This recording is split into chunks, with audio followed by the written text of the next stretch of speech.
상황에서 사실 이 피해자들이 처음에는 이제 합의금으로 2천만 원씩 이야기를 했었어요. 근데 사건 내용에 비춰보면 너무 말이 안 되는 거예요. 그래서 처음에는 피해자분이 자포자기 하는 심정, 약간 또 좀 화가 좀 나는 그런 상황일 수 있잖아요. 합의를 안 하겠다, 벌금을 내겠다, 이렇게 이제 이야기를 하시더라고요. 자, 강제추행 사건의 처벌수는 생각보다 높습니다. 2023년도 성범죄 백서책자에 따르면은 2008년부터 2021년 현재까지 성범죄자 신상정보 등록된 사건들 총 53,536건을 기준으로 그 최종 선고형을 보면은 징역형의 집행유예가 41.4%, 벌금형이 40.9%, 징역형이 15.7%였습니다. 6대4의 비율로 징역형, 벌금형 나뉜다는 건데, 집행유예 포함해서요. 결국 강제추행 사건이 기소가 되면은 집행유예, 벌금, 징역 순서로 처벌 수준이 나누어진다는 겁니다. 모두 성범죄자 신상정보 등록이 대상이 되죠. 이렇게 되면은 전과 기록이 남을 수밖에 없게 되고, 경우에 따라서는 처벌 이외에 불이익이 좀 추가가 되죠. 뭐 직장에서 해고가 된다거나, 특정 직장에 취업을 못하거나, 뭐 여러 가지 제한들이 생길 수 있습니다. 신상정보 등록이 되면은 또 경찰서에 매해 가야 되는 그런 불이익도 있죠. 그래서 많은 분들이 기소가 되지 않기를 희망합니다. 강제추행 사건이 수사 단계에서 끝나서 기소가 되지 않는 경우는 크게 두 가지죠. 하나는 무혐의 취지고, 하나는 유죄 취지인데 선처를 받는 기소유예입니다. 오늘은 소개해드리지 않았던 최신 강제추행 사건들 중에서 기소유예를 받아서 수사 단계에서 잘 끝났던 그런 사건들 14가지를 모아봤습니다. 따끈따끈한 사례들이거든요. 그 14가지 사건들의 공통점은 무엇이었는지 한번 살펴보려고 합니다. 강제추행 기소유예 사건들 14가지 모아봤습니다. 쭉 한번 간단하게 같이 한번 보시고 공통점이 무엇이었을까 하나씩 살펴보도록 하겠습니다. 첫 번째 공통점입니다. 피해자하고 합의가 됐다는 거죠. 14가지 모두 피해자하고 합의가 다 된 사안들입니다. 합의, 처벌 불원, 고소 취하 모두 같은 의미라고 보시면 되고, 합의 없이 기소유예를 받았던 사건들은 보면 하나도 없죠. 5번하고 8번 보면은 피해자가 한 명이 아니라 여러 명입니다. 5번은 3명, 8번은 2명이죠. 이 3명, 2명 모두 합의를 했다는 거예요. 피해자가 여러 명인 경우에도 한 명하고 합의를 해서는 기소유예를 받지 못한다, 이렇게 보시면 됩니다. 그래서 피해자하고 합의를 하거나 피해자의 처벌 불원 의사표시가 있다라는 것은 기소유예의 필요 조건이라고 생각하시면 됩니다. 충분 조건은 아니에요. 왜 그런지는 같이 한번 보시고, 두 번째 공통점, 범행의 비계획성입니다. 14가지 사건 모두 계획적이지 않은 범행이라는 공통점이 있었습니다. 바꿔 말하면 우발적이고 충동적인 범행으로 볼 수 있는 그런 사안들이었다는 거죠. 그 판단 요소 중에 중요한 것이 실무상 음주 여부입니다. 14가지 사건 중에 보면은 음주 상태에서 이루어진 것이 총 9건 있죠. 음주의 정도는 많지부터 적당히 취한 정도까지 매우 다양합니다. 다양할 수 있고, 실제로도 음주 상태에서는 아무래도 좀 충동적으로 범행할 가능성이 있다라고 인식하는 경향이 분명 실무상 있는 것 같기는 합니다. 검사든 판사든요. 그러면 술 안 먹으면 안 되냐? 그건 아니고, 술을 먹지 않은 나머지 비음주 상태에서 저질러진 5건 사건의 경우에도 사건 경위라든지 내용 자체가 계획적인 범행이라고 보이지 않는 충동적으로 범행한 경우라고 평가될 수 있는 사안들이었어요. 다만 이 사건들은 그 이전에 경찰 조사 시에 피해자가 어떻게 진술했는지, 이게 굉장히 중요할 겁니다. 또 그런 후에 변호인이 나름대로 사건 경위나 피해자하고 피의자의 관계, 그리고 추행 부위나 내용, 어떤 유형액의 정도, 피해의 정도, 이런 것들, 사건 경위를 좀 분석하고 제출할 자료가 있다면 정리해서 제출하면서 계획적이라고 볼 여지가 없다, 계획적인 범행이 아니다, 충동적이다, 이런 의견을 수사기관에 전달해야 되는 것이 매우 중요합니다. 변호인의 역할이죠. 놓치지 말고 짚고 넘어가야 된다는 거예요. 만약 변호사가 없으면 어떡하겠습니까? 피해자 본인이 직접 이 부분에 대해서 계획적인 것이 아니었다, 충동적으로 발생한 것이다 라고 잘 설명해서 진술을 해야겠죠. 이 부분은 사실 당사자 혼자 판단하기도 좀 어렵고, 어떻게 진술해야지 우발적 충동적으로 보일까, 평가될 수 있을까 하는지도 좀 어렵습니다. 사실 이 부분 조사를 받을 때 이 부분에 관해서 계획적인 범행인지 충동적인 범행인지에 관련된 그런 의심을 받고 있는 상태라고 하면, 조사자가 질문을 할 때 내가 이제 피해자 입장에서는 내가 이런 의심을 받고 있는 것인지 인식도 못하는 경우가 더 많습니다. 사건하고 관련 없는 것 같은데 왜 이런 걸 물어보지? 이런 생각이 드는 질문들이거든요. 변호인이 의견을 전달하는 것하고 당사자 본인이 주장하는 것하고는 차이가 좀 있기도 하고요. 그래서 좀 어려운 부분입니다. 그래서 적어도 조사를 앞두고 있는 상황이면 변호사하고 상담이라도 해서 어떻게 수사기관에서 사건에 대해서 평가를 할지 미리 예상이라도 해보는 것이 좋겠죠. 이에 대해서 대비는 해서 진술 준비를 해야 되니까. 세 번째 공통점입니다. 14가지 사건 모두 동종 전과가 없는 초범이었어요. 성범죄 전과가 없어야 된다는 거고, 실제로 이 1번부터 14번 사건들 몇몇 분은 다른 형사처벌 전력이 있는 분들도 있었어요. 그렇지만 성범죄 전력은 없었습니다. 동종 전력이 있는지 여부만 중요하다고 생각하시고 넘어가시면 될 것 같습니다. 그 다음 이제 합의 여부만큼 중요한 요소인데, 이 피의자의 자백과 반성입니다. 자백 여부. 자백은 이제 결국 반성의 의미죠. 비록 술에 취해 기억이 나지 않는다고 해도 피해자의 주장에 대해 다투지 않고 인정하는 것이 좋겠다. 그런 진술이 바로 자백이다라는 겁니다. 실제 많지 않은 분들 몇 분 있었어요. 14가지 중에서. 제가 기억하는 대로라면은 1번, 3번, 4번, 6번, 14번 분이었어요. 아예 필름이 나갔던 그런 분이죠. 자기가 뭘 했는지도 모르는 거예요. 대부분 뭐 지구대라든지 경찰서에서 정신이 깨인 그런 분들이에요. 그래도 모두 자백을 했습니다. 술 먹고 기억 안 난다고 얘기해버리면은 그걸로 부인하는 걸로 정리가 된다는 거 명심하시고, 더 나아가서 기억이 안 나지만 피해자가 무고할 리 없기 때문에 다투지 않고 인정하겠다. 내가 그랬을 수도 있겠다 싶다. 이런 식으로 넘어가셔야 자백까지 이어진다는 거예요. 그 다음 중요한 것이 사실관계만 인정해서는 안 된다라는 거죠. 추행의 고의까지 인정해야 진짜 자백하는 것이다 라는 거예요. 나는 인정했다고 생각했는데 부인하는 것으로 평가를 받아가지고 기소유예를 받지 못하는 그런 경우 대부분 보면은 추행의 고의를 부정하는 진술을 하는 경우가 굉장히 많았습니다. 진술 한 번 하면 되돌릴 수가 없기 때문에 굉장히 중요한 부분이다라는 걸 명심하시고, 사례를 들어 한번 설명해보죠.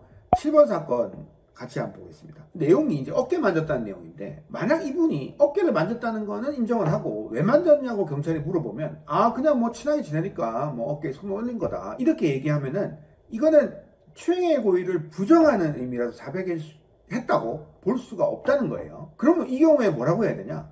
뭐 그때 순간 잘못된 생각이 들어서 그랬다, 충동적으로 그랬다, 이런 식으로 답변하면 간단하게 끝납니다. 그러면은 이거는 추행의 고의까지 인정하는 그런 진술이 되거든요. 이 부분에 관해서는 제가 예전에 올려뒀던 관련 영상이 있으니까 참고하시고요. 그리고 이제 추행 부위, 실제 조사 앞둔 분들이 고민하는 것 중에 하나가, 나는 실제로 피해자의 신체 어디만 만졌는데 피해자가 다른 데도 만졌다고 하면 어떻게 해요? 이런 고민들 많이 합니다. 이 고민은 추행 부위에 따라서 처벌 수준이 차등적일 수 있다는 전제를 바탕으로 하고 있는 거예요. 14가지 사건 추행 부위 어디였는지 한번 전체적으로 한번 보죠. 이 추행 부위에 제가 정리를 해둔 거는 검사가 작성한 실제 불기소 이유서상에 적시된 추행 부위를 그대로 옮겨 놓은 거예요. 어떻습니까?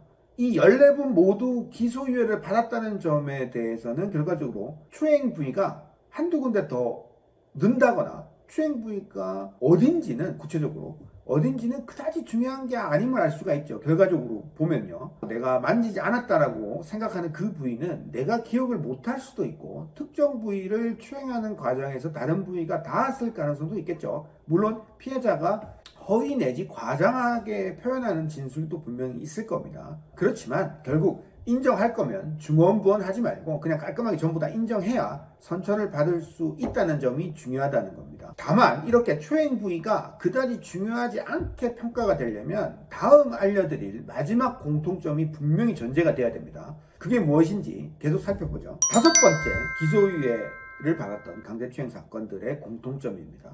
범행의 단순성이에요. 이 범행이 단순하다는 것은 죄질이 비교적 중하지 않은 범죄라는 뜻입니다. 행위태양, 그리고 유형력 행사의 정도, 반복성, 피해 정도, 이런 사건 경위라든지 내용이 종합적으로 볼 때 단순한 범행이어야 한다는 거죠.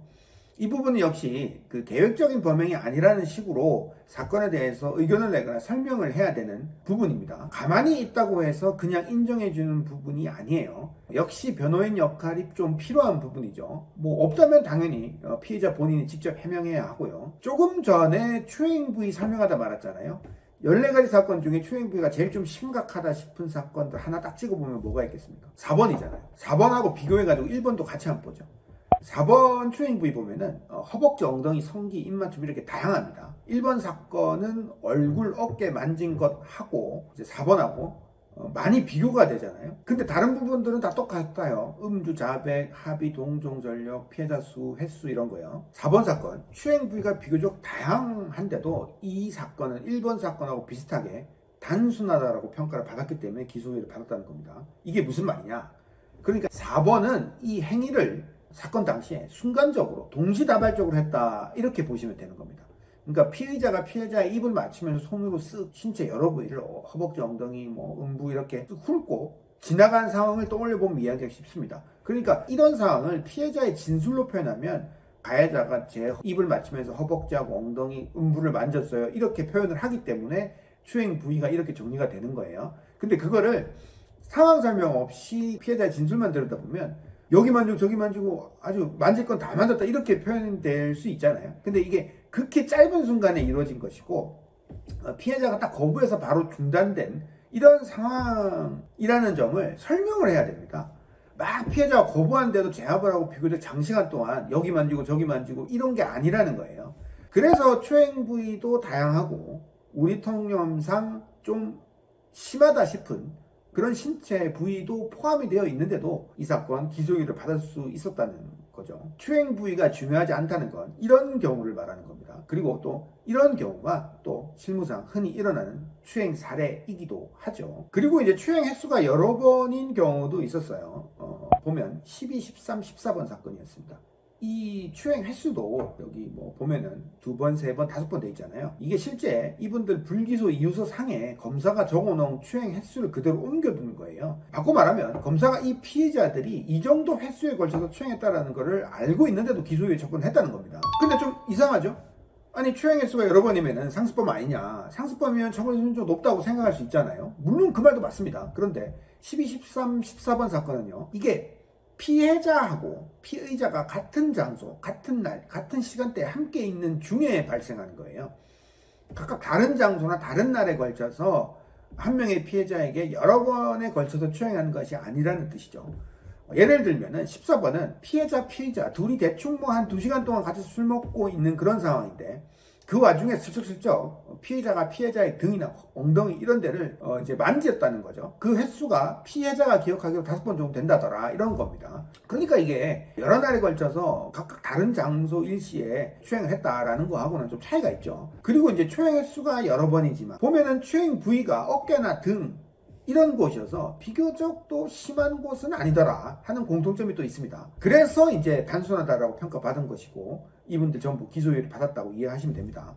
그리고 이제 피해자가 여러 명인 사건들도 있죠. 5번하고 8번인데 역시 또 피해자가 여러 명이면 이거 역시 상습범 아니냐? 어떻게 피해자가 여러 명인데 기소유예를 받았지? 라고 생각할 수 있어요. 사건 한번 보죠. 먼저 8번 보면요. 이 사건 역시 피해자가 여러 명이지만 동시에 일어난 거예요. 이게 무슨 말이냐 하면 이 8번 피의자분이 술자리에 동석을 하려고 옆에 있던 여성분 2명에게 말을 건 거예요. 말을 걸면서 여성 2분에게 비슷하게 신체 접촉을 한 거죠. 머리에 손 올리고 머리카락 만지고 어깨 쓰다듬고 그러니까 같은 장소 같은 시간대에 동시에 발생한 사안이라는 겁니다. 그리고 또 추행 부위가 심한 쪽은 또 아니라는 특징이 있죠. 어깨나 머리 비교적 심한 부위는 또 아니죠. 그래서 이제 단순하다는 평가를 받았고 기소유예를 받은 겁니다. 그리고 8번 사건을 제가 설명을 하다 보니까 좀 문득 떠오르는 그 에피소드가 있는데 사실 이 8번 사건 딱 이제 봤을 때 사실 제일 기소유예를 받기 어려웠던 지점은 피의자의 고민이었습니다. 합의를 할지 말지 고민이요. 이게 뭔 말인고 하니? 일단 사건 내용을 보고 이게 범행의 단순성 그러니까 이게 동시에 피해자가 2명이지만 추행 부위가 좀 경하고 동시에 이례적으로 이루어진 측면이 있다라는 의견을 이제 줄 수 있는 상황이었기 때문에 실제 전달을 했고 그런 식으로 평가를 받고 있는 상황이었어요. 그래서 최악의 경우 벌금 정도 나오겠다라고 예상이 되는 그런 상황이긴 했어요. 물론 이거는 사건이 이제 경과가 된 수사가 어느 정도 마무리가 된 시점에 예상이 되는 거지만 그런 상황에서 사실 이 피해자들이 처음에는 이제 합의금으로 2천만 원씩 이야기를 했었어요. 근데 사건 내용에 비춰보면 너무 말이 안 되는 거예요. 그래서 처음에는 피해자분이 자포자기 하는 심정 그리고 약간 또 좀 화가 좀 나는 그런 상황일 수 있잖아요. 그렇기 때문에 이제 합의를 안 하겠다, 벌금을 내겠다 이렇게 이제 이야기를 하시더라고요. 그래도 이제 제가 좀 시간을 갖고 좀 생각을 좀 해봐라. 일단 처분이 날라면 좀 시간이 좀 걸릴 것 같으니까. 그래서 좀 계속 몇 번 이제 재차 이제 물어봤어요. 생각할 시간 좀 주고 아직도 생각이 똑같냐 이런 식으로 사건 내용이 단순하고 그러니까 피해자 2명이라 하더라도 합의하면 기소유예를 충분히 받을 수 있겠다 싶었거든요. 그래서 웬만하면 좀 합의를 하시는 게 어떠냐, 금액은 좀 낮춰보겠다 이렇게 얘기를 해서 겨우 이분이 마음을 좀 돌려서 그러면은 합의를 좀 하겠다라고 이제 이야기를 하셨고, 그와 동시에 피해자 쪽에 연락을 해서 가격이 너무 많다 좀 조정을 했죠. 팍 깎아서 제가 기억하기로는 한 명당 150만 원씩 드리고 합의를 했던 것 같아요. 그래서 각각 150만 원씩 총 300만 원에 2병 모두 합의를 해서 결과적으로 무난히 기소유예를 받았던 그런 사안이었습니다. 그만큼 이제 추행의 부위가 좀 경한 특징이 있었다는 거죠. 피해자가 2명임에도 불구하고. 그 다음에 이제 5번 보면은 피해자가 더 많은 3명이에요. 횟수도 8번이죠.